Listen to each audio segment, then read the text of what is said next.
Okay. Holy Spirit, bless your holy word. Good morning, church, no? Brothers and sisters. So, our topic today, what was the last sermon topic? Teach when to become one. So, our answer from the book of... When to become one. Yeah, when to become one. From the book of Matthew, chapter 19, verse 1 and 9. It teaches us that God is love. He loved mankind and made them as His children.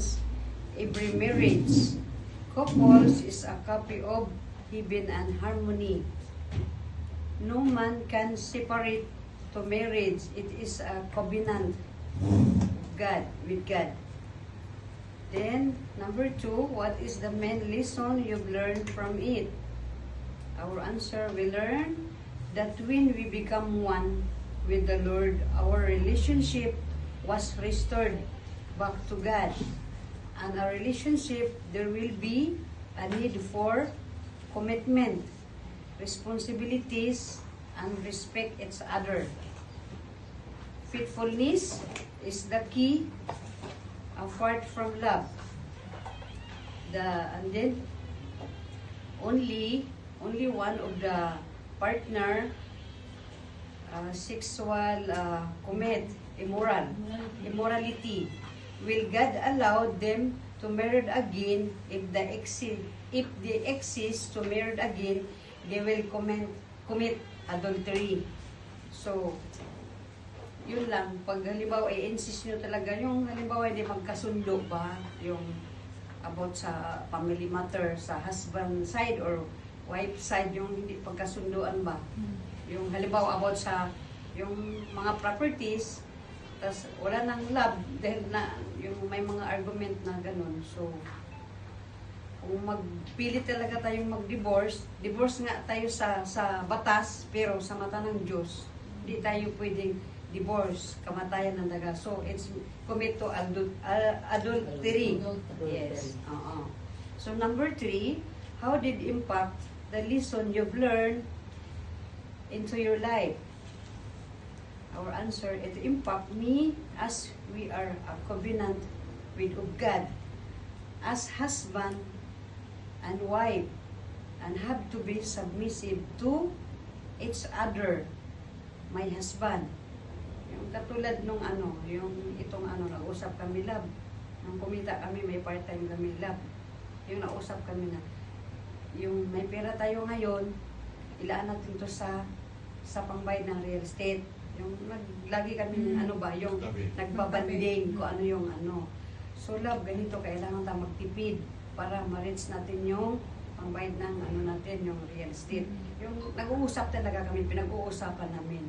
Hindi porket kumikita ako, siya, pero as in couples kami, tinuturuan ko nga siyang mag-plan siya kasi work kami as a team. Work as husband and wife.